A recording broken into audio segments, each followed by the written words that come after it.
राधे राधे दोस्तों, आज मैं आपको कार्तिक मास में तुलसी माता की कहानी सुनाने जा रही हूँ।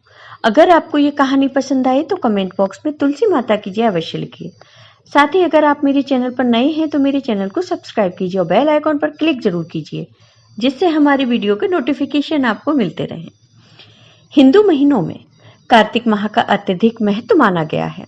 इस पूरे माह में स्नान, दान तथा अन्य धार्मिक कार्यों को करना शुभ माना गया है। कार्तिक स्नान के साथ तुलसी जी की पूजा का भी अत्यधिक महत्व है। इसी माह में तुलसी जी का विवाह भी कराया जाता है। जिन्हें कन्या संतान नहीं होती वह तुलसी जी का विवाह शालिग्राम जी से कराकर कन्यादान का सुख पाते हैं। इसी कार्तिक माह से जुड़ी एक कहानी इस प्रकार है। किसी गांव में एक बूढ़ी माँ रहती थी। वह नियम पूर्वक पूजा पाठ किया करती थी। एक बार की बात है, कार्तिक का महीना आया तो गांव की सभी औरतें तुलसी जी को जल सींचने गईं और बूढ़ी माँ भी कार्तिक माह में तुलसी को जल सींचने जाती थी। गांव की सभी औरतें तुलसी जी को सींचकर वापस आ जाती, लेकिन वह बूढ़ी माँ वही तुलसी माता के पास बैठ जाती और तुलसी माँ से कहती, हे तुलसी माता, सत्य की दाता, मैं तेरा बिरला सींचती हूँ।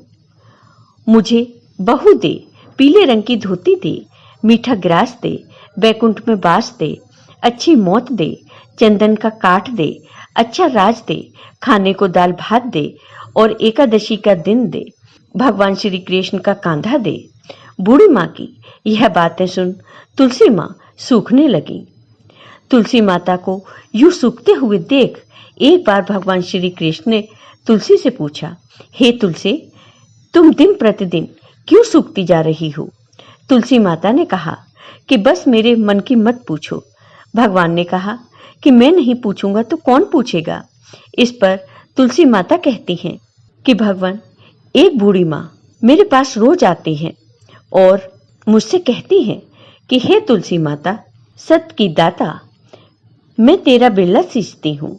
मुझे बहू दे, पीले रंग की धोती दे, मीठा ग्रास दे, बैकुंठ में बास दे, अच्छी मौत दे, चंदन का काठ दे, अच्छा राज दे, खाने को दाल भात दे, ग्यारस का दिन दे और श्री कृष्ण का कांधा दे। मैं उनकी सभी बातें पूरी कर दूंगी, लेकिन आपका कांधा कहाँ से लाऊंगी? तब भगवान श्री कृष्ण ने कहा कि वह मरेगी तो अपने आप ही कांधा मैं देने आ जाऊंगा। तुम बूढ़ी माई को यह बात कह देना। इसके बाद कुछ समय बाद बूढ़ी माँ मर गई। बूढ़ी माँ के मरने के बाद सारा गांव इकट्ठा हो गया और उसका अंतिम संस्कार आने पर उसे उठाने लगे, लेकिन वह बहुत भारी हो गई, जिससे उसकी अर्थी टस से मस नहीं हुई। सभी बोले कि यह तो बहुत संस्कारी थी, बहुत पूजा पाठ करती थी, कोई पाप नहीं किया, फिर यह इतनी भारी कैसे हो गई? बूढ़े ब्राह्मण के भेष में भगवान श्री कृष्ण वहां आए और वहां कहने लगे कि यह भीड़ कैसी है? तब गांव वाले बोले कि एक बुढ़िया मर गई है और वह इतनी पापिन थी कि उसकी अर्थी नहीं उठ रही, बहुत भारी हो गई है। तब भगवान बोले कि मुझे इसके कान में कुछ कहने दो, फिर यह उठ जाएगी। भगवान बूढ़ी माँ के पास गए और उनके कान में कहा कि माई, तू अपने मन की कर ले, पीतांबर की धोती ले, मीठा ग्रास ले, बैकुंठ में बास ले, चटक की चाल ले, चंदन का काठ ले, झालर की झनकार ले, दाल भात को ले और कृष्ण का कांधा ले। भगवान की सभी बातें सुनकर बूढ़ी माँ हल्की हो गई।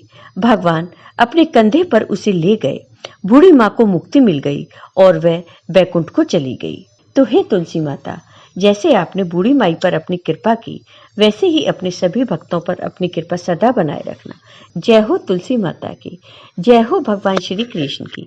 आपको ये वीडियो पसंद आया हो तो कमेंट बॉक्स में कमेंट करके जरूर बताइए। साथ ही मेरे वीडियो को ज़्यादा से ज़्यादा शेयर करिए। धन्यवाद दोस्तों।